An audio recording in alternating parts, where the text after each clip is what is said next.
이 시간에는 창세기 9장 11절 말씀에 무지개 언약에 대해서 올바른 개념으로 정립을 하고 무지개가 무엇이냐는 것을 똑바로 규정짓고자 합니다.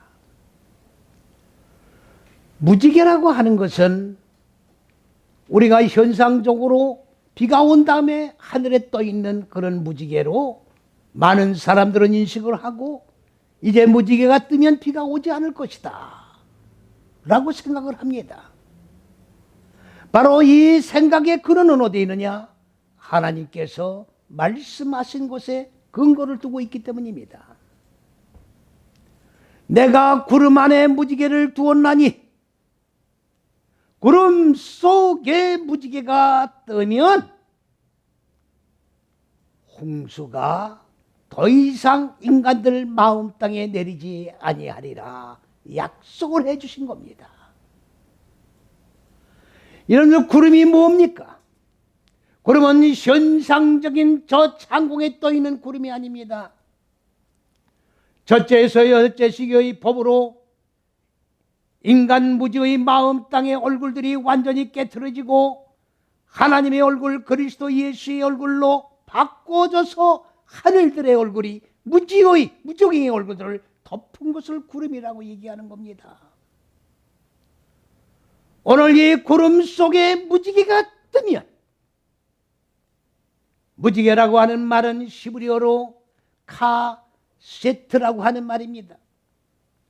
이 카세트라는 얘기는 4, 5, 6째 시기로 올바르게 놓여있는 속에 들어간 무지개를 말하는 겁니다. 덫을 놓는다는 뜻을 가지고 있습니다. 인간들 마음 땅에 무지로 가득 차 있는 마음 땅에 하나님의 생명의 덫을 놓아서 마음 땅의 무지를 꿰찔러 죽이는 사역을 감당하는 것이 무지개입니다. 첫째에서 여째 시기 안에서 마음 땅의 어두운 무지가 하늘들의 덫에 사로잡혀서 완전히 깨트려졌을 때 무지개가 나타나게 되는 것인데, 그 무지개가 나타나면 내가 홍수를 내려서 인간들 마음 땅에 어두운 무지를 완전히 황폐시키는 그런 사역을 하지 아니하리라 약속을 하신 것이 바로 무지개 언약입니다. 홍수가 왜 내렸습니까? 인간들 마음 땅에 자리 잡고 있는 어두운 무지를 진멸시키기 위해서 홍수가 내린 겁니다.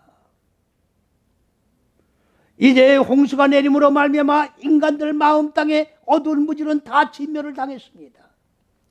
교만의 산들은 완전히 무너졌습니다. 하나님의 생명으로 바뀌는 새 생명의 싹이 돋아났습니다. 그리고 난 다음에 하나님은 홍수라는 모델을 통해서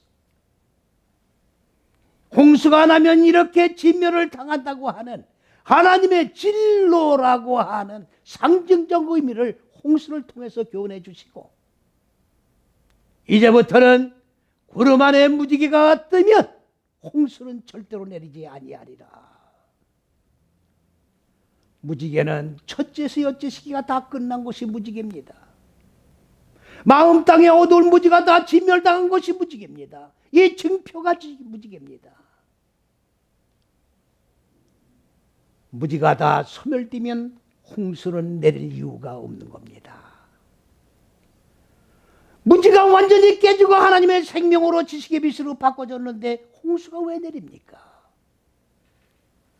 우리들 마음 땅에 어두운 무지를 그대로 가지고 있으면 하나님의 홍수를 불러들일 수밖에 없습니다. 하나님의 진로를 우리가 불러들일 수밖에 없는 겁니다. 마음 땅에 무지개가 떠올라야 합니다. 마음 땅에 어두운 무지를 꿰찔러 죽이고 완성된 무지개가 떠올라야 합니다. 그랬을 때 하나님의 형상이 이루어지는 것이에요. 그랬을 때 내 마음 땅에 하나님의 왕국이 세워지는 것이에요. 그랬을 때에 나의 전인격이 그리스도 예수의 말씀이 육신이 된 변화된 그런 몸으로 완성이 된다는 사실을 깨달으시고 무지개 역사가 내 마음 땅에 일어나도록 한순간도 우리는 하나님의 생명의 빛 속에 더 거하는 것을 나태하지 말고 비단에서 영생하는 저와 여러분이 되시기를 그리스도 예수의 이름 안에서 축원을 드립니다.